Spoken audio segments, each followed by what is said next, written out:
We will take up questions from the queue. First question is by Parag ji. Mr. Parag, please. अच्छा, okay. और अगर last में अगर समय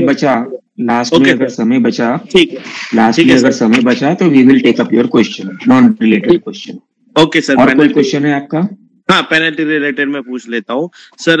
yes sir. अपने सोसाइटी के अंदर कैट है, उसको हम लोग फीड करते हैं, ठीक है. तो वो आपकी आवाज ब्रेक हो रही है, एक बार ठीक से बोलिए, फिर से बोलिए. सॉरी. हमारी सोसाइटी के अंदर पेट्स है, कैट, बिल्ली. हाँ, उनको हम फीड करते हैं, खाना खिलाते हैं. तो वो सोसाइटी में कभी कभी डटी कर देती है, तो सोसाइटी ने पेनल्टी लगाने के लिए हमें बोला है. तो क्या ये सही चीज है सर? देखिए, अभी सेंसिटिव टॉपिक है. कोर्ट ने बोला है कि स्ट्रे एनिमल्स को सोसाइटी के कॉम्प्लेक्स में अगर फीड करना है, हाईकोर्ट की बात है, हाईकोर्ट, मुंबई हाईकोर्ट का जजमेंट है ये, ऑर्डर है कि फीड करना है, घर पर लेकर जाओ, लाइसेंस करो, घर पे फीड करो. और अभी ये मैटर को किसी ने सुप्रीम कोर्ट में फाइल किया हुआ है, बॉम्बे हाईकोर्ट को चैलेंज करते हुए जी. लेकिन आपको अलग से एक जानकारी दे दूं मैं कि कैट अगर आप फीड कर रहे हो तो कैट गंदगी भी अगर कर रही है सोसाइटी में, तो वो गंदगी किस किस को इफेक्ट करती है? पराग साहब, आप कुछ कमेंट करेंगे उस चीज पे? सोसाइटी में हम लोग के क्लीनर्स है, स्वीपर्स है, वो सारे क्लीन कर देते हैं, ठीक है. और नॉर्मली 1 या 2 कैटी है, वो अपने हिसाब से कोने में जाके पट्टी वगैरह करती है कभी कभार, हर दिन तो नहीं होता है. लेकिन फिर भी जैसे एनिमल्स को प्यार करने वाले लोग भी होते हैं और एनिमल्स को हेट करने वाले भी लोग होते हैं. तो पर्टिकुलरली 99 मेंबर्स में से सिर्फ एक मेंबर उसको पॉइंट आउट करते रहता है, हर एजीएम में, हर कमिटी मेंबर्स में, हर टाइम पर. तो इसका सर आप कोई हेल्प देंगे तो अच्छा होगा सर. अभी आपके एक सोसाइटी में शायद 1 या 2 बिल्ली है, लेकिन मानो एक उदाहरण के तौर पे एक सोसाइटी में 8-10 बिल्ली है, 4-5 कुत्ते हैं, गंदा करते हैं, आपके बच्चे खेलते हैं, आपके बड़े बुजुर्ग भी नीचे जाते हैं, वॉकिंग करते हैं, पैर पड़ता है, गंदगी होती है, बास आती है, क्या उसे बीमारी फैलने की संभावना हो सकती है क्या? जी सर. अगर है तो वो इंडियन पेनल कोड में 2-3 सेक्शन लगते हैं उसके लिए. एक न्यूसेंस लगता है जी. जैसे आप हो, पराग साहब हो, आपने 2 कुत्ते पाल रखे हैं जी. कुत्ते ने गंदगी कर दी जी. आप निकल गए, साफ नहीं किया पर आप निकल गए वहां से जी. आपने ये तजुर्बा किया होगा कि बहुत से लोग ऐसे करते हैं, आप निकल गए वहां से जी. और आप ही का एक छोटा सा 4 साल का बच्चा है, वो आते खेलता है और उसी ने उसके ऊपर पैर रख देता है. या आप ही घर के बड़े बुजुर्ग हैं या अगल बगल के बड़े बुजुर्ग हैं, वो चलने के टाइम पे हेजिटेंट होते हैं और उसको बचाने के तौर पे वो गिर पड़ जाते हैं उस चीज को. जी. अब ये तो नहीं कह सकते ना कि वो जो गंदगी किया हुआ है उससे बीमारी नहीं फैलेगी. जी. आप निकल गए, 2 दिन तक वहां पे पड़ा रहा, मक्खी आएगी, कीड़े मकोड़े आएंगे, कुछ भी हो सकता है. जी. जी. तो इंडियन पेनल कोड में आप उस व्यक्ति के खिलाफ कंप्लेंट फाइल कर सकते हो, ये कानून रिफ्यूज नहीं करता है. जी. इंडियन पेनल कोड बनता है, न्यूसेंस के लिए बनता है, एक हैरासमेंट भी बन जाता है जी. और it endangering life of others भी बन जाता है. आप उसके खिलाफ कंप्लेंट भी कर सकते हो जी. और जहां तक आपकी बात है कि भाई कई लोग एनिमल्स को लव करते हैं या हेट करते हैं, टिपिकली मेरे समझ ऐसा है कि कोई हेट नहीं करता है, सभी को अच्छे लगते हैं एनिमल्स. लेकिन जब इस घटना होती है जी, तो लोगों को अच्छा नहीं लगता है और वो चाहते हैं कि घटना ना हो. आपको कुत्ता रखना है, बिल्ली रखनी है, सांप रखना है, बड़े बड़े लोग तो सांप भी रखते हैं. जी सर. करेंगे तो इंडिया में तो किसी ने चीता भी पाल रखा है घर पे परमिशन लेके. जी सर. और जहां तक पेनल्टी की बात है, आप जनरल बॉडी में उस चीज को पास करके आप रेगुलराइज कर दीजिए. जब प्रोसिक्यूशन होता है तब का तब देखना. मेरे हिसाब से आपको कुछ नहीं बिगड़ता है. नहीं सर, हम लोग ने हमारे खुद के स्वीपर्स रखे हैं, जो अगर कुछ कभी गंदा होता है तो मॉर्निंग 6 o'clock वो क्लीन कर लेते, 5 बजे मॉर्निंग में क्लीन कर लेते. उसके लिए मैं अलग से आदमी भी रखा हूँ, पेमेंट करता हूँ. फिर भी सोसाइटी वाले उसी चीज को बार बार दोहराते और परेशान करते हैं. और दूसरा सर, मुझे पराग साहब ये बताइए कि स्वीपर क्या 24 आवर सर्विस देता है क्या आपको? जी सर, मॉर्निंग में हमारा अलग स्वीपर है, नाइट में अलग स्वीपर है। कितने लोग खाना खिलाते हैं उसमें आपके सोसाइटी में? मानो उदाहरण के तौर पे 100 मेंबर है। हाँ, तो मेरे ख्याल से 2-5 लोग खिलाते होंगे। 2-3 लोग खिलाते हैं सर। ये स्वीपर का जो पगार है वो खाली 2-3 लोगों से ले रहे हैं या बाकी सब लोगों से ले रहे हैं? सारा मैं बेयर करता हूँ सर, सारा मैं अपना पर्सनली बेयर करता हूँ, सोसाइटी से कोई पैसा नहीं लेता हूँ। यू आर लकी, सोसाइटी से लेते होते तो और ही कुछ बात बन जाती। सर मेरी खुद की एम्बुलेंस चलती है एनिमल्स के लिए 24/7, मॉर्निंग और इवनिंग में दोनों। Good, congratulations. So you are neither a I mean you are a animal lover in other words. Yes, और एम्बुलेंस फ्री ऑफ कॉस्ट है एनिमल्स के लिए। Very good. Anyway, thank you mister Parak for joining in. ठीक है, thank you sir. मैं अभी देहरादून में हूँ। Thank you sir very much. Thank you very much sir. Welcome sir. Thank you mister Claudy. Claude, good evening sir.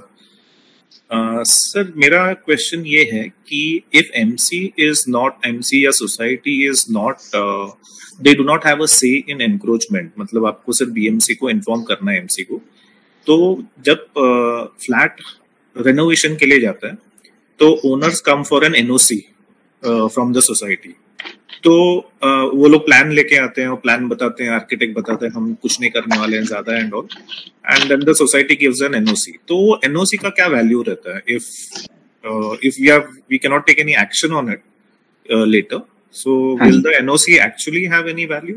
Ma'am थोड़ा सा लंबा में एक्सप्लेन करना पड़ेगा। लकीली आज मेरा लेक्चर जल्दी खत्म कर दिया। थोड़ा सा एक्सप्लेन कर देता हूँ अपने दोस्तों के लिए।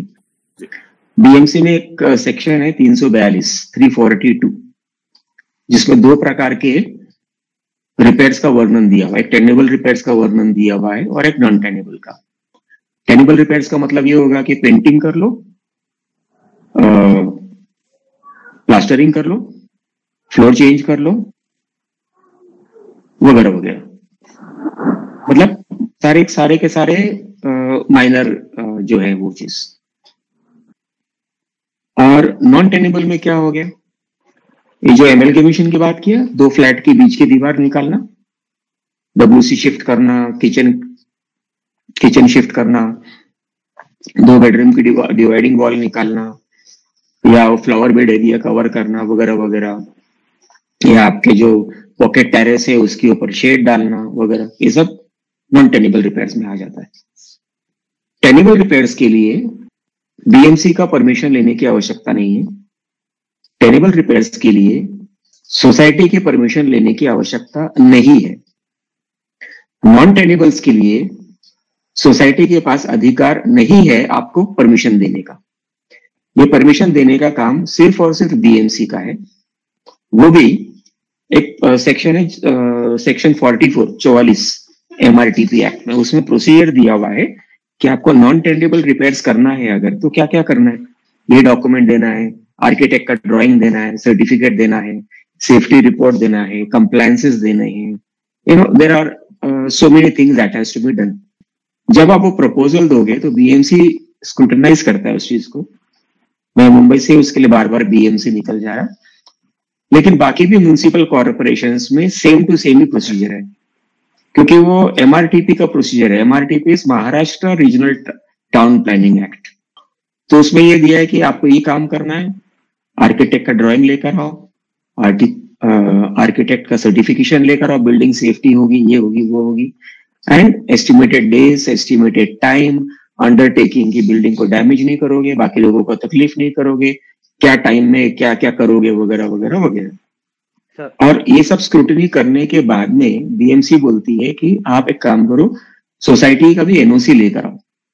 अब सोसाइटी की एनओसी किसके लिए चाहिए कि भाई सोसाइटी को ये देखना चाहिए कि वो अनिल शर्मा का फ्लैट है, तो सिर्फ और सिर्फ अनिल शर्मा ही अप्लाई कर सकता है नॉन टेनेबल रिपेयर्स के लिए। तो बीएमसी ये जानना चाहती है कि ये जो अर्जी आई है ये तो राकेश राव की आई हुई है, तो इसलिए सोसाइटी को पूछा जाता है कि भाई आपको क्या ऑब्जेक्शन इस चीज के बारे में, आप बताएं। तो वो एक अर्जी आती है कि भाई राकेश राव फ्लैट नंबर 101 ने ये अर्जी डाली है ये सब करने का, इसमें आपका एनओसी आप दीजिए, आपका स्टेटमेंट दीजिए, आपका नो ऑब्जेक्शन दीजिए। तब सोसाइटी का काम है ये बोलने का बीएमसी को कि भाई हम परमिशन नहीं दे सकते। क्यों? कारण ये बोल सकता है कि भाई अगल बगल पड़ोस में ये सारे प्रॉब्लम्स चल रहे हैं। भाई राकेश राव तो है ही नहीं फ्लैट ओनर तो और कोई है, या वहां पे भाड़ोतरी रह रहा है, उसने अप्लाई किया हुआ है, या उसका पावर ऑफ अटॉर्नी होल्डर ने अप्लाई किया हुआ है। पावर ऑफ अटॉर्नी डॉक्यूमेंट में ये क्लॉज है ही नहीं कि ये चीज के लिए अप्लाई कर सकता है वो, वगैरह वगैरह। तो ये टेक्निकल चीजें आती हैं जब आप एनओसी के लिए अप्लाई करते हो। तो आई विल रिपीट, जो साधारण काम है उसके लिए सोसाइटी का एनओसी की जरूरत नहीं है। ये सब सोसाइटी की दादागिरी, ये अज्ञानापना चलता है कि भाई हम एनओसी देंगे और आप हमको डिपॉजिट दोगे नॉन रिफंडेबल, और आपने इसके हद के काम किया तो आपको ये पेनल्टी आपका लग जाएगा, आपका डिपॉजिट जब्त हो जाएगा, वगैरह वगैरह। ये सारी की सारी चीजें गैर कानूनी है। आपसे डिपॉजिट नहीं लिया जा सकता है, आपको परमिशन नहीं दिया जा सकता है फॉर नॉन टेंडेबल रिपेयर्स के लिए। मेरे लेक्चर में एक चीज में मिस आउट कर गया कि एक मेंबर आता है, बोलता है साहब मेरा तो 101 फ्लैट है, अभी मैंने 102 ले लिया, मेरा परिवार बढ़ गया और मैं बीच की दीवार निकालना चाहता हूं, तो मैं सोसाइटी में अप्लाई करता हूं कि बीच की दीवार निकालने का मेरे को परमिशन दे दिया जाए। सोसाइटी भी होशियार है, बोलते भाई कुछ आ जाएगा, चलो भाई हम परमिशन दे देते हैं उसको, एनओसी का परमिशन दे देते हैं। उस परमिशन के बेस पे वो दीवार निकाल भी देता है और अपना फर्स्ट क्लास फ्लैट वेट ये वो करके कर लेता है। अब आपको मालूम है 2 फ्लैट की दीवार निकालोगे तो दीवार का तो खर्चा गया ही गया, पर आप वो हिसाब से रिनोवेशन करोगे, वो हिसाब से उस रूम को सेटअप करोगे, कबाड़ बनाओगे, ये करोगे वो करोगे, वगैरह वगैरह। 103 नंबर वाला जो 101 वाले से पहले ही खार खा के बैठा हुआ है, बॉम्बे के शब्द है खार, गुस्सा खा के बैठा हुआ है या चिड़ खा के बैठा हुआ है मानो। वो 1 साल 2 साल 3 साल रुकता है, सोसाइटी से डॉक्यूमेंट निकालता है कि भाई इसका एप्लीकेशन आने दो पहले मेरे को, और सोसाइटी का एनओसी भी आने दो। अब वो बीएमसी में कंप्लेंट करता है, वो 2 चीज करता है। बीएमसी में कंप्लेंट करता है कि भाई ये तो 342 नॉन टेंडेबल क्लॉज के अंदर आता है, ये तो परमिशन तो ये प्रोसीजर से होना चाहिए था, इसने तो किया नहीं, और बल्कि सोसाइटी के 60 गार्ड से इसने एमेंडेशन भी कर दिया। अब 60 गार्ड का प्रूफ क्या है? ये वही एनओसी है जो आपने मांगा और सोसाइटी ने आपको क्लैंडस्टाइनली दे दिया विदाउट इवन कंसिडरिंग यार भाई ये तो बीएमसी का दायरे में, आपके दायरे में नहीं है। आपने किसी को छुरा मार दिया तो सोसाइटी के एजीएम में पेनल्टी लगा के बात खत्म करना है क्या उसको? या पुलिस में रिपोर्ट करना आपका दायित्व है, आपका रिस्पॉन्सिबिलिटी है। क्या करना चाहिए आपको? आप तो ये सोचोगे कि भाई नहीं हमारी तो सोसाइटी, तो खप पंचायत का नाम सुना होगा आपने, पंचायत इंटरनल पंचायत, उधर ही सब सेटलमेंट कर लेते हैं। कानून कचहरी के पास जाने की जरूरत क्या है? कानून कायदा बनाया किस चीज के लिए? तो एक्सक्यूज मी, एक क्वेश्चन था, बीच में कोई ना बोले प्लीज। जिसको भी कुछ भी पूछना है please raise your hand over there on the screen, we will come back to you after each question is finished, each friends questions are finished. Please do not interrupt in between. Sorry बोलिए sir. I'll request everybody again not to interrupt. जो हम बात कर रहे हैं 4 आदमी के बीच में, 4 आदमी एक साथ बात नहीं कर सकते, ये आप सब जन जानते भी हो। यही एक्चुअली बीमारी हमारे एजीएम में भी होती है। आप सब एग्री करेंगे कि यही बीमारी हम एजीएम में करते हैं। बरस में एक बार मिलना है, अपनी पूरी भड़ास निकालना है, सब जन एक साथ बोलते हैं, और मैनेजिंग कमेटी के मेंबर, चेयरमैन, सेक्रेटरी भी बोलता है कि क्या मुसीबत ले लिया मैंने यहाँ पे आके। आई होप सब लोगों ने ये चीज एक्सपीरियंस किया हुआ है। तो मिस्टर क्लॉडी, आपने चोरी किया, मैनेजिंग कमेटी के पास में गए, भाई साहब ये पेनल्टी ले लो, फाइन ले लो और बात खत्म करो। आप बात खत्म भी हो गई। जिसको आपने थप्पड़ मारा उसने भी आपको माफ कर दिया। 1 महीने के बाद में जिसने थप्पड़ खाया उसको आपका चेहरा नहीं पसंद आया, क्या उसके पास में ऑप्शन है पुलिस स्टेशन में जाके आपके विरुद्ध कंप्लेंट करने का? क्या वो क्या ये बोल सकता है कि नहीं सेटलमेंट हो गया, अभी कंप्लेंट क्या करने का? क्रिमिनल ऑफेंस तो साहब क्रिमिनल ऑफेंस है। वो 1 साल के बाद में भी ऑपरेट कर लो और 10 साल के बाद में भी उसका कंप्लेंट आप कर सकते हो। एविडेंस है, विटनेसेस है, कंप्लेंट करो और चालू हो जाओ। इसका मतलब क्या ये हुआ क्या कि सोसाइटी ने पेनल्टी ले लिया तो बात खत्म हो गई? सिमिलरली यहाँ पे जो एमएलगेमेशन का मैंने उदाहरण दिया, आप एमएलगेमेशन कर लो सोसाइटी के एनओसी से लेके, लेकिन वो लेजिस्लेटिव लॉ के विरुद्ध, कानून के विरुद्ध में है, इट इज अगेंस्ट दैट। सो आपको प्रोसिक्यूट तो होना ही होना है, आपको उसको रिस्टोर तो करना ही करना है, और साथ में आप सोसाइटी भी लपेटे में आएगी, क्योंकि वो जो राकेश राव है ना, उसके पास डॉक्यूमेंट आ गया कि सोसाइटी ने परमिशन दिया था, सोसाइटी पेनल्टी कलेक्ट कर रही है, बैलेंस शीट में भी रिफ्लेक्ट होगा, है कि नहीं? तो सारे एविडेंसेस तो अपने आप ही पैदा हो जाते हैं, और उस समय कोऑपरेटिव डिपार्टमेंट का वो बायलॉज आपके काम पे नहीं आने वाला है मिस्टर विकिस। आप ही नहीं बोल सकते बीएमसी को या जज को, अरे सर वो तो बायलॉ में लिखा है ना, मैंने पेनल्टी दे दिया ना, तो जो गैर कानूनी काम किया मैंने वो रेगुलराइज हो गया। अब ये जज को बोल के देखना एक बारी क्या बोलता है, वो ट्राई करने वाली बात है mister Plody. Thank you mister Plody for joining. Sir इसका ये कंटिन्यूएशन है, तो सपोज कोई एप्लीकेशन आ जाता है एमलगमेशन का सोसाइटी के पास, so what is the thing that the society needs to do? Ask them to go to the BMC and get all the approvals and not get into it? Society is not supposed to be knowing all the laws. Typically, society में जो लोग हैं वो अपने तरह साधारण लोग हैं, अपने तरह ग्रास रूट लेवल के लोग हैं। तो आप ये मत एक्सपेक्ट करो कि उनको इनकम टैक्स के लॉ का भी पता होगा, जीएसटी का भी पता होगा, बीएमसी का भी पता होगा, फायर का, इसका उसका, कितने लॉज लगते हैं सोसाइटी में, ट्रांसफर ऑफ प्रॉपर्टी एक्ट भी लग जाता है। तो मुझे नहीं पता है ना गिफ्ट डीड में कितना स्टैम्प ड्यूटी लगना है, क्या लगना है, क्या नहीं लगना है।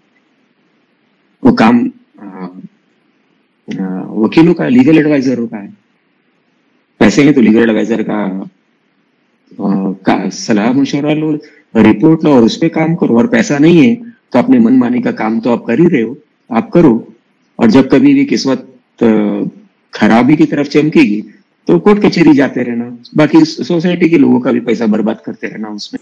तो जब आपके पास में ये आता है कि नॉन टेनेबल रिपेयर्स के लिए एनओसी आता है, तो आपका काम है, मेरे अधिकार क्षेत्र में नहीं है, आप अपने आर्किटेक्ट को संपर्क करो ये सब चीजों के लिए। वो आर्किटेक्ट अपना बाकी का प्रोसीजर उसको पता है, बिकॉज इज अ प्रोफेशनल।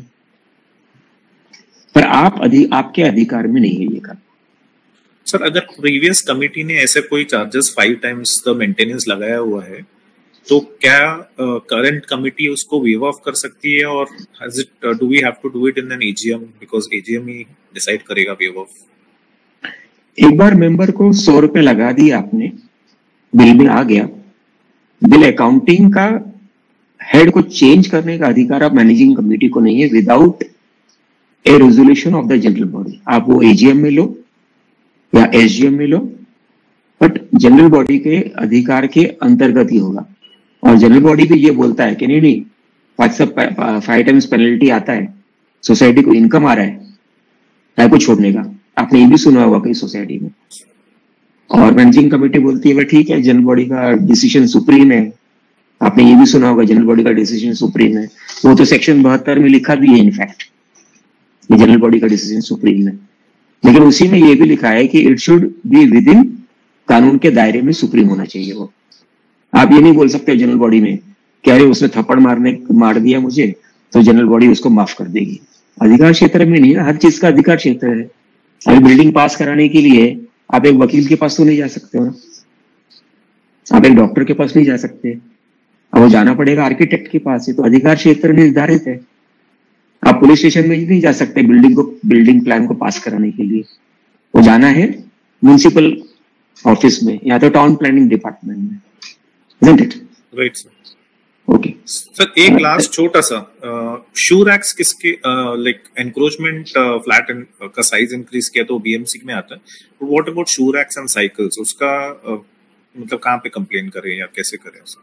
शूर एक्ट बाहर रखा हुआ है तो 2 कानून का विरोध होता है, सेक्शन 381, 482 बीएमसी एक्ट और फायर एक्ट एंड रूल्स के विरुद्ध भी आता है।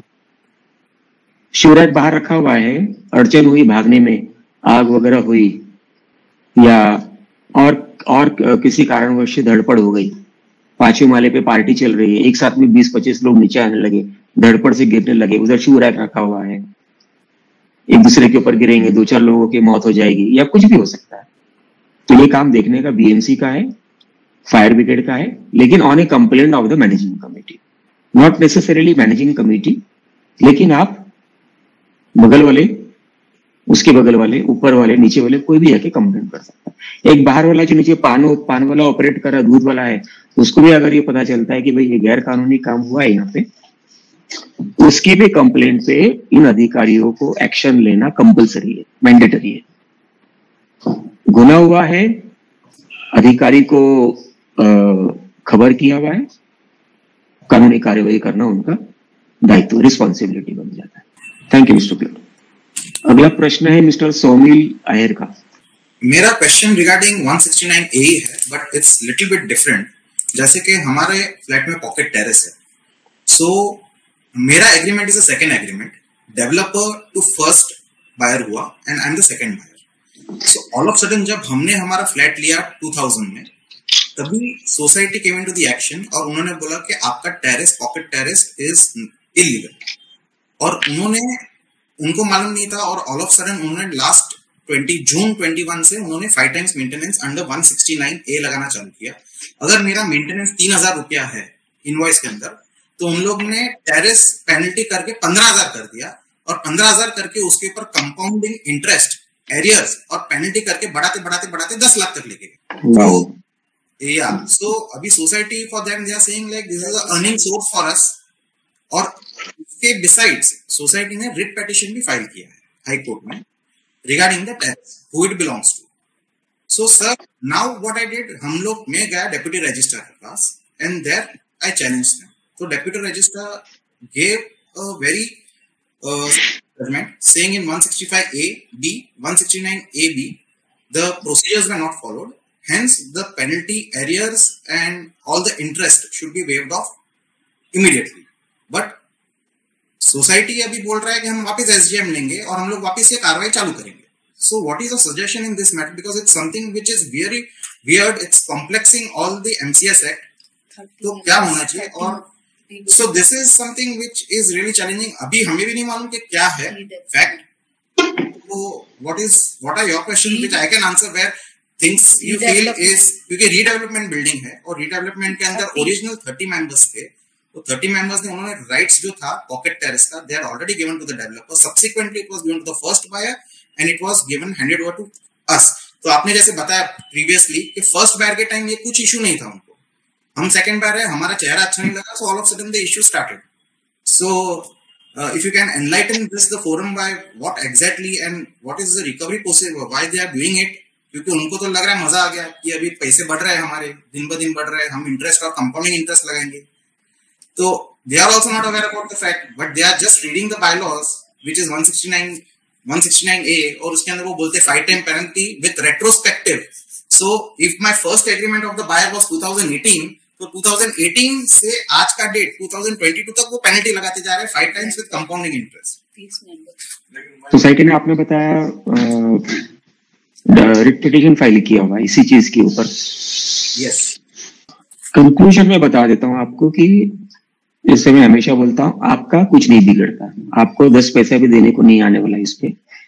ना तो वो रिट पिटीशन में वैसा ऑर्डर मिलेगा उनको, ना तो कोऑपरेटिव कोर्ट में कोई ऑर्डर मिलेगा वैसा, और ना तो डेप्यूटी रजिस्ट्रार के ऑफिस से भी ऐसा कोई ऑर्डर मिलेगा। ये पेनल्टी वसूली करने का अधिकार, जैसे मैंने मेरे लेक्चर में बताया, वो सोसाइटी को नहीं है। पॉकेट टेरेस है, पॉकेट टेरेस है नहीं है, गैर कानूनी है, आपने वहां पे क्या किया नहीं किया हुआ, अधिकार किसको है, सोसाइटी को है कि म्युनिसिपैलिटी वाले को है। ये चीज इंपॉर्टेंट है आपके लिए। अधिकार ये सारी चीजें पेनल्टी लगाने का या कुछ भी करने का या पॉकेट टेरेस को गलत वगैरह कुछ भी बोलने का जो है, वो सिर्फ और सिर्फ म्युनिसिपल अथॉरिटीज को है, सोसाइटी को बिल्कुल भी नहीं है। तो पेनल्टी जो है वो सोसाइटी नहीं ले सकती, whereas if BMC they find out, if they find it's illegal तो वो ले सकते हैं and they can prosecute। You will be given। BMC का एक बहुत अच्छा कानून है कि पहले आपको शो कॉज नोटिस देती है, डायरेक्टली आके कुछ नहीं करती है। राइट। आपको ये बोलती है कि भाई आपका ये पॉकेट टेरेस है, ये कानूनी है या नहीं, आप मुझे प्लान बताओ।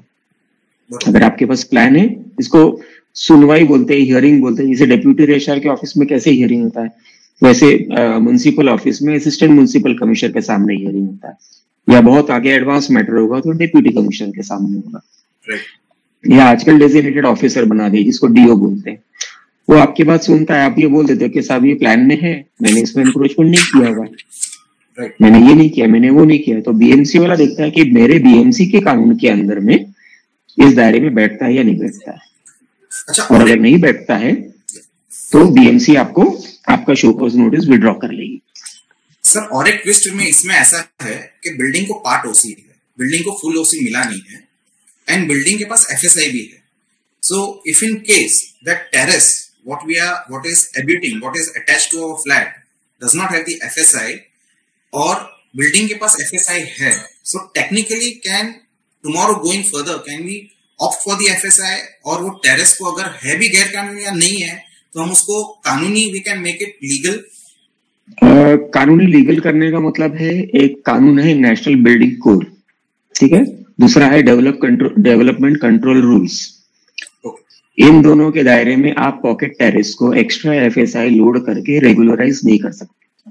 पॉकेट टेरेस हो या आपका क्या कहते हैं प्राइवेट टेरेस भी होता है कई फ्लैट के आगे, आप अगर आप कहेंगे दीवार वगैरह खड़ा कर देता हूँ, एफएसआई यूज कर लेता हूँ, तो वो हो नहीं सकता है।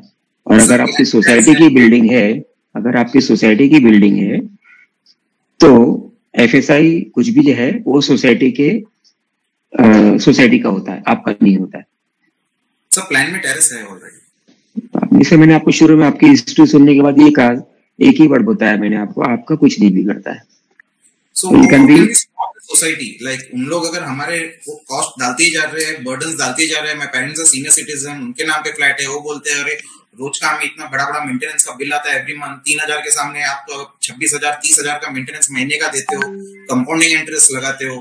तो अभी डेप्यूटी रजिस्ट्रार ने भी दिया है ऑर्डर, उसके अगेंस्ट भी वो जाके दे आर डूइंग देमसेल्व्स के उनको।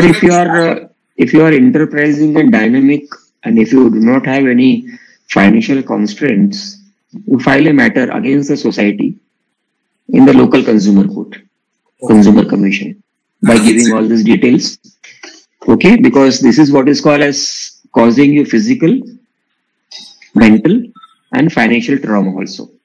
Any particular section, sir? Contact your lawyer, sir. Not everything. We do not give consultation on the webinar, sir. बाकी भी फ्रेंड्स वेट कर रहे हैं उनके प्रश्नों के लिए। Thank you sir, thank you for your time. Thank you. Next question is bye Aarti madam. My question is, आपके वेबिनार से मुझे एक बात समझ में आई कि जो कॉमन एरिया होता है that is not the property of the society as such की मैनेजिंग कमेटी उसको किसी भी फॉर्म में पेनलाइज कर सके, आपको कंसर्न अथॉरिटीज को अप्रोच करना पड़ता है, राइट सर? तो माय क्वेश्चन है, जब आप पार्किंग के चार्जेस लेते हैं, कार पार्किंग चार्जेस जो सोसाइटी लेती है या साइकिल स्टैंड बनाती है शेड डाल के, तो how is that legalize then?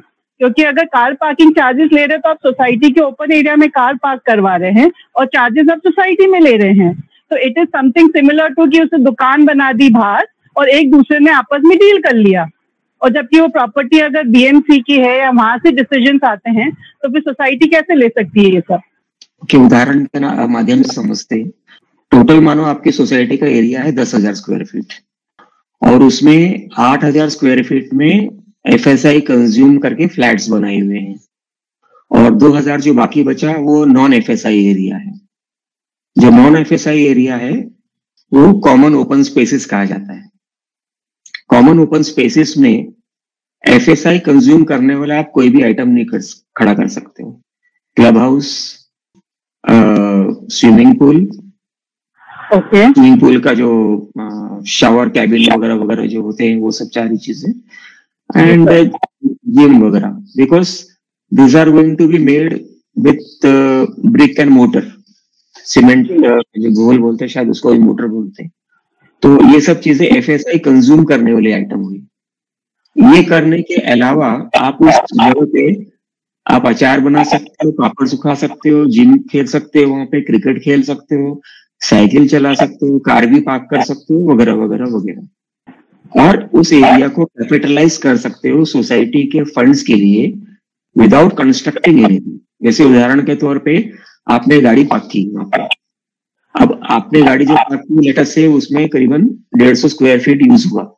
150 square feet use करने का मतलब ये हुआ कि आप उसमें साफ सफाई करते हो, उसमें सिक्योरिटी सर्विसेज लगती है, उस एरिया में बिजली वगैरह की खर्चा होती है, So that is equivalent to the cost that is being taken from the members for this parking charges. Because that area is specifically used for by specific persons only and not by all the 100 members of the society. But however, if you construct something, then you had it. Then you will not be able to do it. Anyway, thank you, ma'am, for joining in. Next question is by Mr. Vikrant Jindal. Advocate साहब पूछिए. Thank you sir. Sir मुझे पहले भी आपसे बात इस विषय में हो चुकी थी, लेकिन मैं चाहता हूँ कि जरा बाकी मेंबर्स को इस बारे में जानकारी मिल जाए. अगर ये कोई members with friendship of the committee members additional pipeline अपने घर के लिए ले लेते हैं, in addition having the allotted pipeline given to all the members by the builder, तो ये एंक्रोचमेंट में आएगा या नहीं आएगा? एडिशनल पाइपलाइन कहाँ से ले रहे हैं आप? बीएमसी लाइन से ले रहे हो कि ओवरहेड से ले रहे हो? Overhead water line. तो वो सोसाइटी के दायरे में, तो आज सोसाइटी के दायरे में आता है वो चीज. तो सोसाइटी क्या फॉर्मेट जनरल बीएमसी का दायरा रास्ते से पाइप आया, सब ग्राउंड लेवल पे पानी छोड़ा उसने, उसका दायरा खत्म हो गया.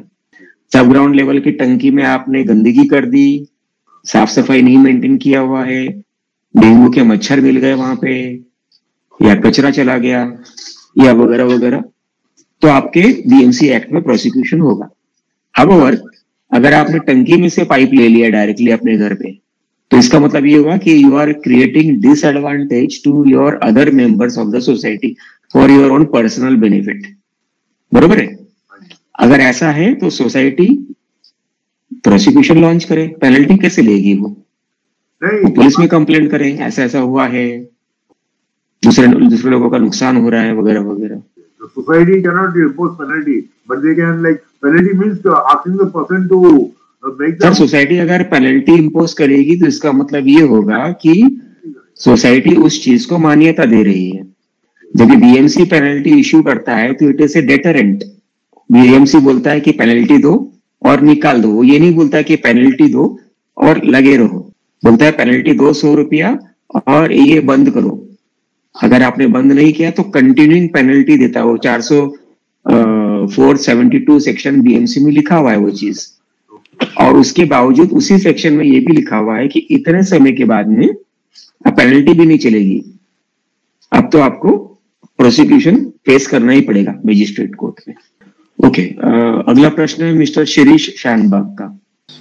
सर, एक का क्वेश्चन है कि हमारा सोसाइटी में बहुत लोगों ने कॉरिडोर में वो बड़ा बड़ा शू रख रखा है या ऐसा कुछ शोबाजी का ऐसा कर दिया है. इसका मतलब आपका अभी का इससे मुझे समझ गया कि anyone can make a complaint to BMC for encroaching on societies free area. हाँ, तो वो वार्ड ऑफिस में हम कर सकते हैं ना? आप अगर आप दिल्ली में बैठे हो, दिल्ली के रहीवासी हो. नहीं, मुंबई का सर. मैंने शब्द यूज किया अगर. हाँ. अगर आप दिल्ली के रहीवासी हो और अगर आपको ये पता चलता है कि मुंबई की 4 सोसाइटी में ऐसे ऐसे गलत काम हुए हैं, तो वहां पे बैठे बैठे आप एक अर्जी टाइप करके यहाँ के बीएमसी को कुरियर कर सकते हो. और बीएमसी को वो कंप्लेंट मिलने के बाद बीएमसी का काम है उस चीज पे कार्यवाही करने का. वो ये नहीं बोल सकती है कि आप मेंबर नहीं हो, आपको फर्क नहीं पड़ता है, वगैरह वगैरह. तो anybody can complaint to BMC from anywhere in India, not necessary that same society member. Okay, thank you mister Sharif for joining. Next question is by mister Vaman Pai. Good evening sir. Good evening sir. मेरा question था वो आपको, आप जो discussion कर रहे थे amalgamation of flats के बारे में था. सोचिए अगर ये एंक्रोचमेंट जो आप बात कर रहे हैं, एमलगेमेशन बनाना या फिर ग्राउंड फ्लोर का अगर फ्लैट हो तो बालकनी से स्टेयर्स बनाना एंट्रेंस के लिए, अगर ये मैनेजिंग कमेटी का मेंबर्स नहीं किया है and they are not complaining to the municipality, तो जो मेंबर्स को इफेक्ट हुआ है वो लोग क्या कर सकते हैं? अभी स्पेशली इन मेरा केस में क्या हो रहा है, my neighbour is the my secretary of the building. उसने क्या किया है, उसने नेबरिंग फ्लैट उसने परचेस करके एमलगेमेशन ऑफ फ्लैट्स किया है। अभी एमलगेम करने वक्त उसने क्या किया है, लोड बेरिंग वॉल्स जो है वो सब निकाल दिया, 3-4 दीवार निकाल दिया है। उसके वजह से उसके फ्लैट में भी टेरेस से लीकेज चालू हुआ है, मेरे फ्लैट में भी टेरेस से लीकेज चालू हुआ है। अभी उसके लिए अब अगर बीएमसी के पास वो लोग जा रहे नहीं है एंड वो लोग कुछ एक्शन भी नहीं ले रहे, मेरे घर में रिपेयर्स भी नहीं हो रहा है, एंड अगर रिपेयर्स हो रहा है तो भी ऊपर टेरेस पे डामर लगा देते हैं, कॉस्मेटिक रिपेयर्स हो रहा है। तो एवरी ईयर का वो क्या बोलते हैं, नर्वस बोलते हैं, एवरी ईयर करना पड़ता है, ऐसा कहानी हो गया। And they are not responding. अभी मेरा लेटर्स भी लेना बंद कर दिया है, एजीएम मुझे बात करने नहीं दे रहा है झगड़ा करके। तो उसका सोल्यूशन क्या कर सकते हैं? Thank you. जब सोसाइटी में ऐसी घटनाएं होती है तो लेटरबाजी से काम नहीं होता है। एविडेंस क्रिएट करने के लिए 1 लेटर या 2 लेटर दे दिया काफी है। उसके बाद में आप ये सोचो कि मैं लेटर पर लेटर देते जाऊंगा, ईमेल कर दूंगा, व्हाट्सएप कर दूंगा और आगे की कार्यवाही नहीं करूंगा और बाकी का काम अपने आप हो जाएगा, तो वैसा होता नहीं है। आपका काम क्या है, अगर आप सफर कर रहे हो, आप या और कोई भी हो, बीएमसी में कंप्लेंट कर दो, कंज्यूमर कोर्ट में कंप्लेंट कर दो इस सब चीजों के बारे में। तो एक बार कोर्ट में जाता है मैटर तो काफी कुछ ठीक ठाक होना शुरू हो जाता है। सर इससे एडिशनल एक थोड़ा और भी था सर। एक्चुअली मैंने कंज्यूमर अपना कोऑपरेटिव कोर्ट में अप्रोच किया है, वहां पे मैंने एप्लीकेशन डाला है, केस चालू है। पर in addition to simultaneously can I approach the consumer court और consumer forum for a speedy relief, because cooperative court में जनरली टाइम लगता है ना सर। लीकेज के बारे में कोऑपरेटिव कोर्ट बीएमसी को डायरेक्शन नहीं देता, लीकेज के बारे में सोसाइटी को डायरेक्शन नहीं देता। जैसे मैंने बताया कि अधिकार क्षेत्र होता है, jurisdictional authority. Jurisdictional authority leakage के बारे में एक तो म्युनिसिपल ऑफिस का है और दूसरा है कंज्यूमर कोर्ट। कंज्यूमर कोर्ट आपको ये नहीं बोलेगा कि लीकेज बंद करो, लेकिन कंज्यूमर कोर्ट आपको ये बोलेगा कि आपने लीकेज किया, ये नुकसान हुआ है, इसको इतना इतना नुकसान हुआ है, इसको इतना पैसा देना पड़ेगा। या आपको ये इम्प्रिजनमेंट का भी फैसिलिटी है। आपने कोऑपरेटिव कोर्ट में किया है, कर लिया, ठीक है, कब तो कर दिया, लेकिन कंज्यूमर कोर्ट में भी कर सकते हैं, साथ साथ में कर सकते हैं। बिकॉज कंज्यूमर कोर्ट में ऐसा है कि additional remedy, it is not an alternative remedy.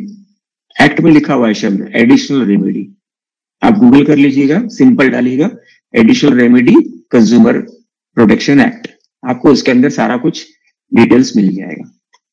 Anyway, thank you, Mr. Vaman, for joining in. Thanks a lot, sir. Thanks a lot. Mr. Meheresh Kapadia, one short question. Yeah. Yes. We are running out of time, please. Yes. Can you hear me? Hello. Go Can you hear please. me? See, in our society is basically a tenant society, not a commercial society. The previous MC has given permission to one person to do commercial work. She is a doctor, but doesn't stay over there and runs a physiotherapy and yoga. Abhi in a new MC, is it bound to complain and stop the activity? And if the penalty is given by the municipality, who will bear it? Okay. BMC laws allows professionals like doctors, wakil, engineers, or architects वगैरह to use their residential flat for their office purposes. That is called practice. So a doctor's work is not, by law, a doctor's work is not classified as a commercial activity. जो अभी आपने शब्द use किया commercial activity, the law does not allow, it is a professional activity. Okay? So आपके flat में आप रहते रहते या ना रहते हुए पोजीशन आपके पास में है अगर, तो आप अपना क्लिनिक भी चला सकते हो, हॉस्पिटल नहीं चला सकते, कंसल्टिंग रूम चला सकते हो, वकील का चेम्बर चला सकते हो, आर्किटेक्ट का ऑफिस चला सकते हो, इंजीनियर का भी ऑफिस चला सकते हो, and so and so. You are saying even if the person is not staying there, right? Yes. He should be in the occupant. He should be the occupant. The position should be with the flat owner. And if he is a professional, then he can do all these activities. He is not a businessman. He is not doing commercial activities. Okay. Thank you, Mr. Kabade. Next question is by Mr. Hari Murlidhar. Okay, we'll take next question of Swapna Raut. Sir मुझे पूछना था कि एक builder ने एक member को shop allot किया है, लेकिन वो शॉप की जगह बहुत बड़ी थी, तो उसने क्या कर दिया कि एक शॉप के 2 पार्ट कर दिए और उसका एक का शेयर सर्टिफिकेट सोसाइटी ने अलॉट कर दिया है और दूसरे के लिए वो शेयर सर्टिफिकेट मांग रहा है जो वैलिड नहीं है, सोसाइटी इसके लिए शेयर सर्टिफिकेट नहीं दे रही है, तो इसीलिए वो क्या कर रहा है कि उसका मेंटेनेंस ही नहीं भर रहा है, तो ये क्या इंक्रोचमेंट के अंडर आता है या नहीं आता है? एक शॉप को दो अलग अलग में डिवाइड करना, दो अलग अलग शटर लगाओगे तो बीएमसी के कानून के विरुद्ध जाएगा, डीसीआर रूल्स के विरुद्ध जाता है। ओके। तो आप सोसाइटी के not give share certificate till जब तक बीएमसी उस चीज को परमिट नहीं कर देता है। पर बीएमसी परमिट कर देगा, आप अप्लाई करो प्रॉपरली। कई अंडरटेकिंग्स देने पड़ते हैं, कई प्लान्स देने पड़ते हैं बाय रजिस्टर्ड आर्किटेक्ट, तो दे देता है तो बीएमसी उस चीज को अलॉट कर देती है। एग्रीमेंट भी लगभग 2 बनेगा उसका, सारी चीजों का, वो उसका लुकआउट है। लेकिन अगर बीएमसी ने कर दिया है और वो प्रॉपर अर्जी देके आपसे शेयर सर्टिफिकेट मांगता है तो आप दे दीजिए। परमिशंस लगेंगे, बीएमसी का डॉक्यूमेंट्स लगेगा सोसाइटी के रिकॉर्ड के लिए, लाइए और कर दीजिए, कोई प्रॉब्लम नहीं है मैम। ओके, ठीक है। Next question is by Umesh Sharma. मेरा thank you sir, first of all thank you to you providing such a good opportunity to us share sir. मेरा ऐसा कंसर्न ये है ना सर, हमारे सोसाइटी में ना एक मेंबर है वो कॉमन एरिया को यूज करता है और सोसाइटी ने किसी रेजोल्यूशन में पास किया कि फाइन मारेगा, तो सोसाइटी फाइन मार सकता है क्या? वो बोलता है कि मैं अपने घर के सामने रखता हूँ चप्पल जूता। आपके फ्लैट के एग्रीमेंट में अगर आपका एरिया 500 स्क्वायर फीट लिखा हुआ है उदाहरण के तौर पे, यस सर, तो आप अपना चप्पल जूता वगैरह वगैरह 500 स्क्वायर फीट के अंदर कहीं पर भी रखोगे तो उसका प्रॉब्लम नहीं है।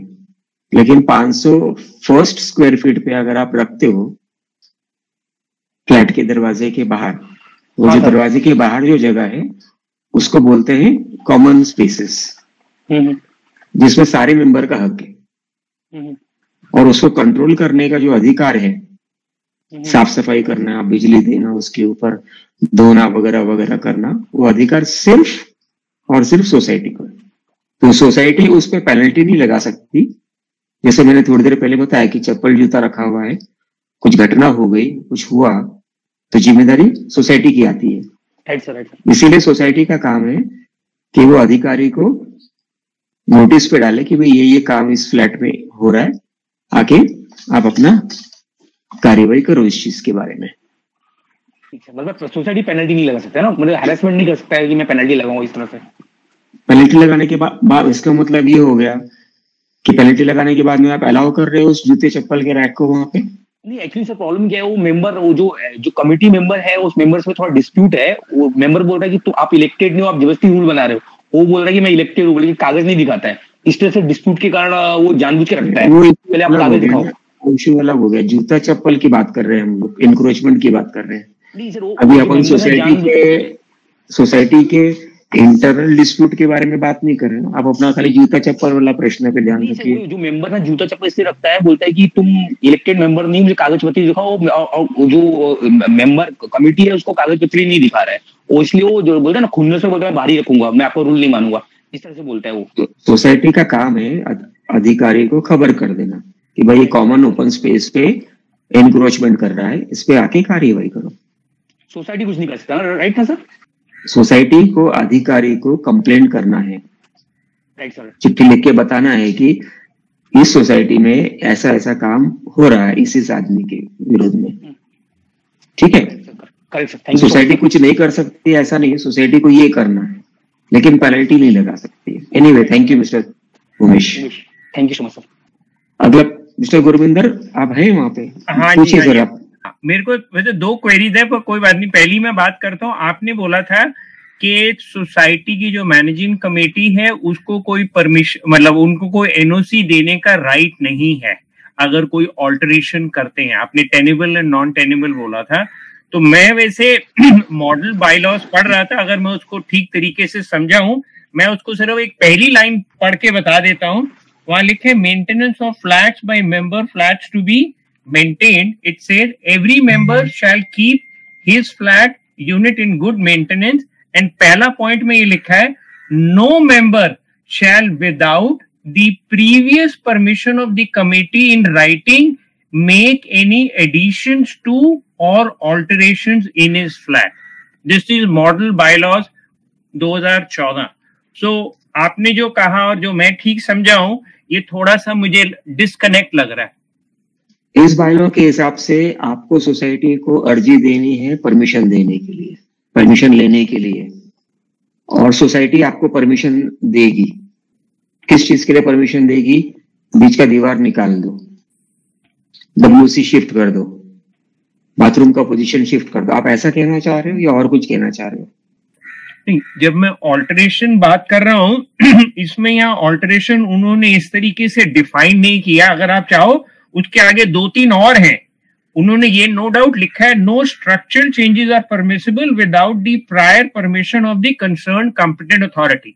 वो तो क्लियर है कि BMC है. जब हम स्ट्रक्चर बोल रहे हैं, लोड बेयरिंग स्ट्रक्चर्स की बात कर रहे हैं, वेरी क्लियर, उसमें वो आ जाएगा. बट यहाँ पे लिखा है the member desirous of making any additions or alteration in the flat shall make an application to the secretary of the society giving all the required particulars. Further action on such application shall be taken by the secretary and committee of the society as provided under bylaw number 65. Give me an example कि आप कौन सा alteration या कौन सा क्या करना चाहते. Give me an example. नहीं, इसके अंदर जैसे आप अपने मन से बताइए, बुक का छोड़ दीजिए, उसको चना कुरमुरा के वापरने के लिए यूज करिएगा बायलॉस को. आप अपने मन से बताइए कि आपको कौन सा ऑल्टरेशन का परमिशन सोसाइटी से लेना है. अगर हम एक उदाहरण दीजिए. अगर 2 कमरों के बीच में इट्स अ पार्टीशन वॉल, वो आप निकालना चाहते हैं, okay. और उसका परमिशन आप सोसाइटी से लोगे. हाँ जी. और सोसाइटी आपको परमिशन दे देगी, और आपने वो दीवार निकाल भी दिया. हाँ जी. दीवार निकालने का जो अधिकार है, उसका परमिशन देने का काम सोसाइटी का है या म्युनिसिपल ऑफिस का है? It's a non load bearing wall, partition wall, इसके लिए मैंने बोला. कुछ भी हो, कोई भी ऑल्टरेशन करेंगे. हाँ जी. जैसे मैंने टेंटेबल रिपेयर्स का परिभाषा बता दिया. हाँ जी. और नॉन टेंटेबल का बता दिया आपको. अब आप लोड बेयरिंग वॉल हो या नॉन लोड बेयरिंग वॉल हो या कुछ भी हो, it is amounts to alteration. It comes under non tenable 342 BMC act. उसका परमिशन किससे लेना है? BMC से लेना है या मैनेजिंग कमेटी से लेना है? We have explained this to you. मैं अपने लेक्चर में ये चीज बहुत बहुत क्लियरली खुलासा कर चुका हूं कि सोसाइटी के पास अधिकार नहीं है आपको किसी भी प्रकार का टेनेबल या नॉन टेनेबल रिपेयर्स का NOC देने के लिए. टेनेबल के लिए तो आपको किसी के NOC की जरूरत है ही नहीं. आपको वो तो अधिकार है आपका चेंज करने का. वो तो 342 BMC एक्ट में लिखा ही हुआ है वैसे भी. तो क्या सोसाइटी ये बोलेगी कि नहीं, पेंट नहीं करने दूंगा मैं, प्लास्टर नहीं तोड़ने दूंगा मैं, वायरिंग नहीं करने दूंगा, प्लम्बिंग लाइन चेंज नहीं करने दूंगा? क्या ऐसा सोसाइटी बोल सकती है? और बोल भी देती है. हाँ जी. तो बोल भी देती है, तो क्या मेंबर बाध्य है उस सोसाइटी की बात मानने का? जबकि कानून में ये लिखा हुआ है कि आप ये सारी चीजें कर सकते हो. तो ये बायलॉज जो है, जैसे मैंने बताया, तो चना से वापरने के लिए यूज करो, लपेटने के लिए उसका कोई अधिकार नहीं है. जो स्टैट्यूटरी लेजिस्लेटिव कानून है उसके विपरीत में ये बायलॉ बने हुए हैं. Anyway, thank you mister Gurminder. Okay, thank you. Mister Vaibhav Mohite, आप. सर, मेरा क्वेश्चन ये था, this is not about the encroachment. हमारा एक फ्लैट है, वहां पे 2-3 साल के भीतर ही वो फ्लैट बिल्डिंग में पर्टिकुलरली उसके टेरेस के ऊपर का एक स्ट्रक्चर था, वो गिर गया था. तो वो टाइम पे हम लोगों ने कंज्यूमर कोर्ट में वो बिल्डर के खिलाफ कंप्लेंट डाल दिया था. तो उसमें बहुत सारा इंफीरियर क्वालिटी का मटेरियल उन लोगों ने यूज किया था. इसके वजह से हमने डिस्ट्रिक्ट लेवल पे डिस्ट्रिक्ट कंज्यूमर कोर्ट में कंप्लेंट डाला. तो वहां से सोसाइटी जीत के वापस उसको चैलेंज उसने बिल्डर ने स्टेट कंज्यूमर कोर्ट में किया था. तो स्टेट कंज्यूमर ने वापस डिस्ट्रिक्ट का ही जो फाइनल ऑर्डर था वही कंटिन्यू करके लोकल म्यूनिसिपैलिटी को ऑर्डर दे दिया था कि आप लोग, म्यूनिसिपैलिटी को 15,000 रुपए पेनल्टी दिया था. वो टाइम के जो इंजीनियर था कंसर्न, उसको पेनल्टी लगा दिया था. और बिल्डर को ऑर्डर दे दिया था कि जो भी इंफीरियर क्वालिटी, जैसा वाटर टैंक है, जहाँ पे लीकेज का बिल्डिंग में प्रॉब्लम होता, सब रिपेयर करके देने के लिए 45 डेज का टाइम दे दिया था. अभी ये कोर्ट ने ऑर्डर देने के बाद बिल्डर ने इसके ऊपर कोई भी एक्शन नहीं लिया. तो आगे जाके सोसाइटी को इसके ऊपर क्या करना चाहिए सर? आपने वकील किया होगा, एक्शन नहीं लिया होगा, तो उसमें एग्जीक्यूशन प्रोसीडिंग EP जिसको बोलते हैं, उसका करने का प्रोविजन है, आप वो कर लीजिए. ओके, तो अभी ये 45 डेज कंप्लीट नहीं हुआ है और बिल्डर की तरफ से मतलब 2-4 दिन में कंप्लीट होने के बाद में मतलब कोर्ट की अवमानना करके ऐसा कुछ पिटीशन वापस हम लोग कोर्ट में डाल सकते हैं क्या सर? आप एग्जीक्यूशन प्रोसीडिंग फाइल करो। कंटेम्प्ट फाइल करने के का मतलब ये नहीं है कि वो काम आपका हो जाएगा। आपको काम करने से मतलब है, उसको जेल भेजने से कोई मतलब नहीं। वो जेल चला जाएगा तो आपका काम फिर भी नहीं होने वाला है। बराबर है। और ये जो म्युनिसिपैलिटी को भी पेनल्टी वगैरह लगाया है कोर्ट ने, तो म्युनिसिपैलिटी की तरफ से भी कोई एक्शन आगे लिया नहीं गया है। कोर्ट में बात रखिए सर, डिटेल में तो बातें कोर्ट में ही हो सकती है, अभी मेरे लिए बताना मुश्किल है, हमारे पास टाइम भी खत्म हो रहा है। Thank you mister for joining. Thank you. अगला प्रश्न है शशि मिश्रा का। मिस्टर शशि मिश्रा। हेलो, हाँ, good evening Hemant ji, can you hear me? बोलिए। Yes. हाँ, good evening, thank you very much for time and good evening to all the members here. आपने जो भी बताया सर, ये सब मैं गुजर चुका हूँ with regards to the encroachment. मैंने मेरे चेयरमैन के ऊपर कंप्लेन किया हुआ था, ऑर्डर निकल गया, शो कॉज नोटिस आया, ऑर्डर निकला, पुलिस प्रोटेक्शन ले लिया, उसके बाद the executive engineer changed and हालिया एक न्यूज आया था पेपर में जो सभी लोगों ने देखा होगा कि mister Satish Pawar has been caught taking bribe of 50 lakhs. Now, he's the same officer whom I have been complaining and I've got a case against him. And now the matter is with the Lokayukt. I've got a hearing now.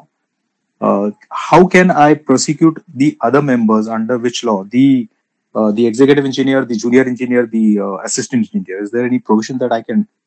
Sir, our topic today relates to penalties and encroachments.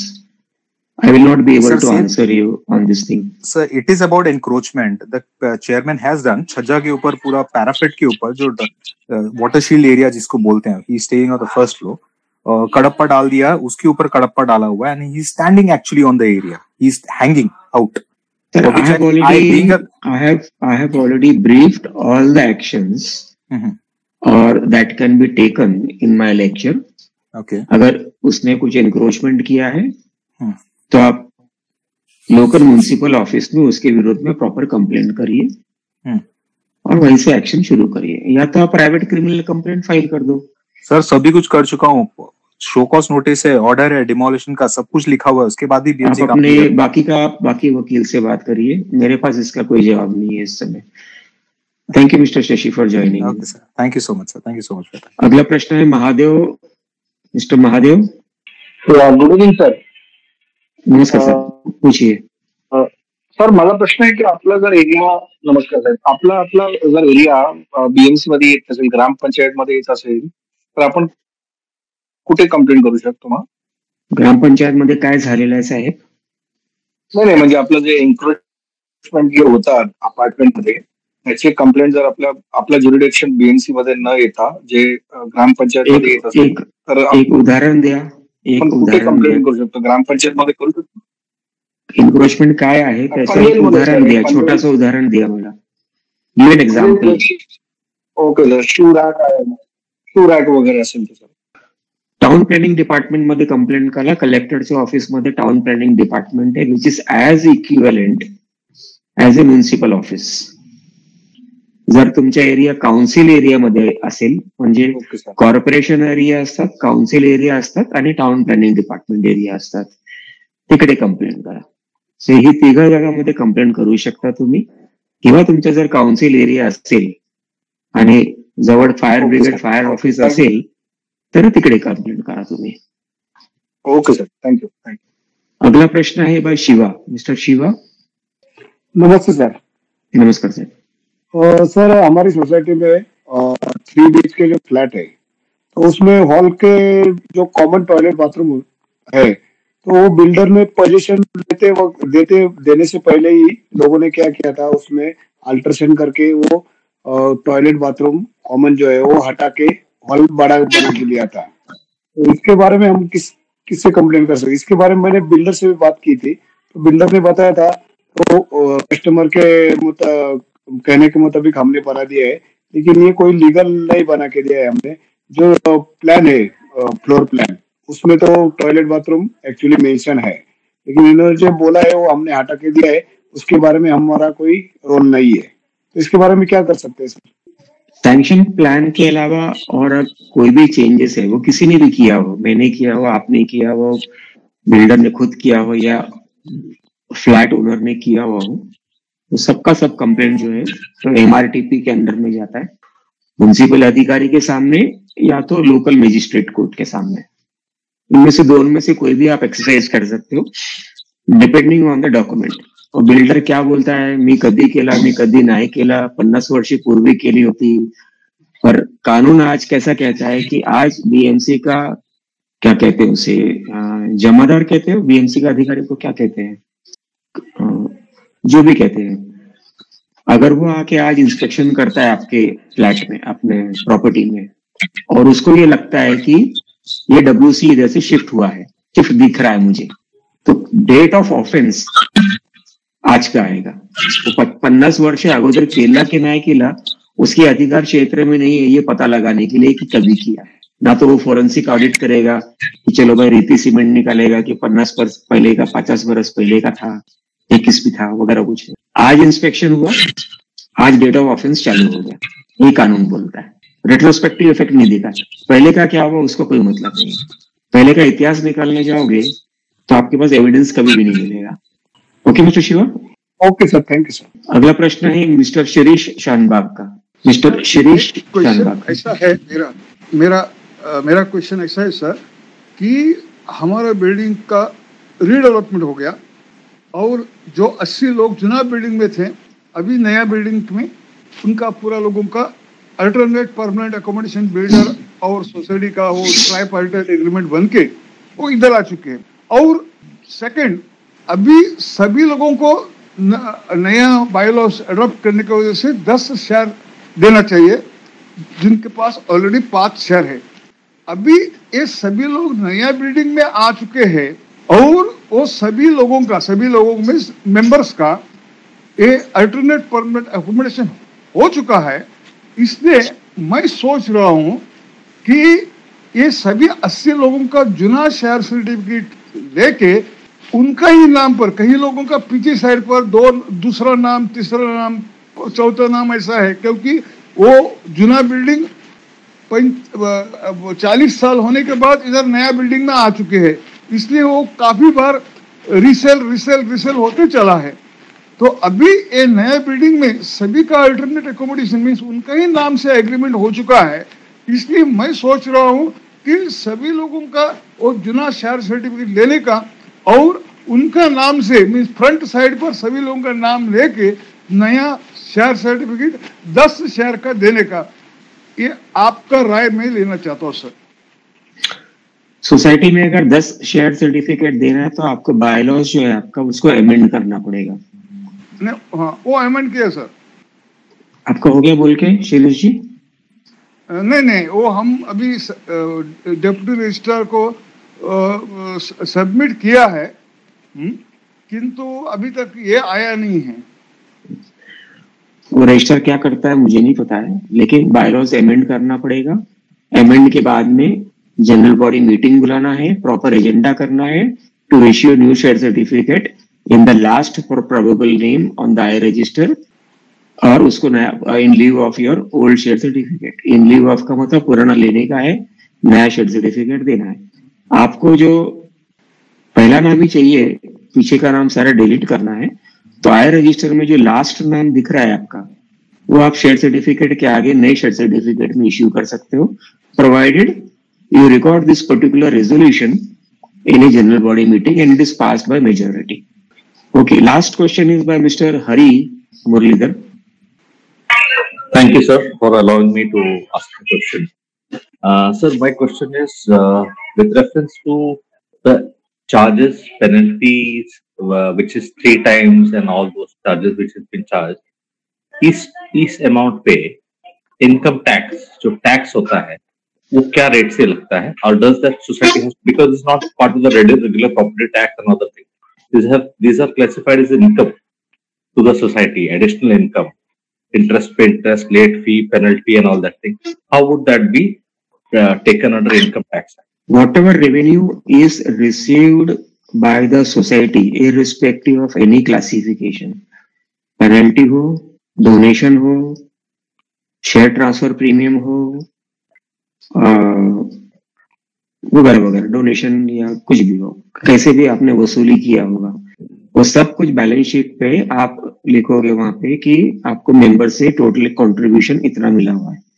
उसका breakup आप लोगे तो आपको laser में आप breakup दीजिए, balance sheet में breakup नहीं आता है। तो सब मिला जुला के एक साल में आपने सभी मेंबरों से 1,000 रुपए लिया। वो 1,000 रुपए में आपका एक्सपेंसेस माइनस करोगे, जो भी एक्सपेंडिचर हुआ है, बाकी बचा वो अगर टैक्सेबल लिमिट में आता है तो टैक्सेबल लिमिट के स्लैब के अनुसार आपको उसके ऊपर इनकम टैक्स भरना है। आप ये नहीं बोल सकते उसमें कि अरे ये तो पेनल्टी है, ये तो माफ है, ये तो एनक्रोचमेंट का पैसा है, ये तो माफ है, ये तो हमारा चाय पानी का पैसा निकलने का है करके। बनिया की दुकान नहीं है ना सर वो। आपको जो इनकम आया उसको डिक्लेयर करना है, टैक्सेबल है तो टैक्सेबल लिमिट में उसके ऊपर टैक्स भरना। Anyway, thank you, Mr. Hari, for joining in. Sir, second part of the question. There was in chat there was a question which was posed. ये जो पार्किंग स्पेस में जो चार्जेस जो generate होता है, जैसे अभी आपने एग्जांपल दिया कि वो साफ सफाई और मेंटेनेंस के लिए जो होता है, parking is a common property meant for ये जो स्ट्रीट पार्किंग होती है, कुछ लोग ने खरीद के रख लिया है, which is as per the Supreme Court guidelines, लालूचंद वाला गाइडलाइंस के हिसाब से it is considered to be society's personal property, मगर वो लोग उस पे सब रेंट पे चढ़ाते हैं, दूसरे नॉन सोसाइटी मेंबर्स को भी बाहर वाले को रेंट पे देते हैं। इस पे जो इनकम होती है, this is suppose to be society income, society is not doing anything about it, there should deputy registrar बोलेगा this is parking is not my concern, ये कहाँ जाना है? इसको कोऑपरेटिव कोर्ट में लेकर जाओ, डिस्प्यूट बोल के।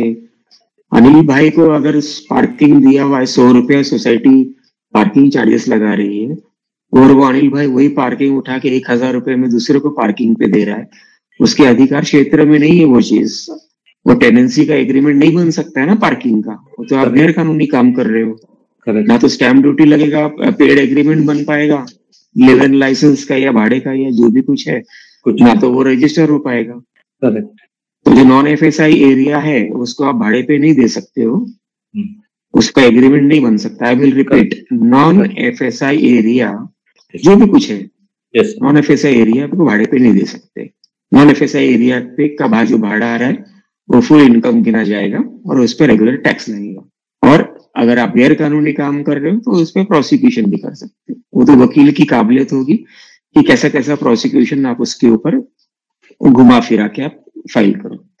Anyway, thank you mister Hari for joining. We will conclude today's webinar. आप सभी दोस्तों को धन्यवाद देता हूं मैं for joining and supporting today's webinar. With the permission of all our friends, we will conclude today's webinar. Thank you all friends for attending this knowledge and experience sharing webinar. Thank you, sir. Wishing all friends a healthy and peaceful life forward. Thank you and bye bye everybody.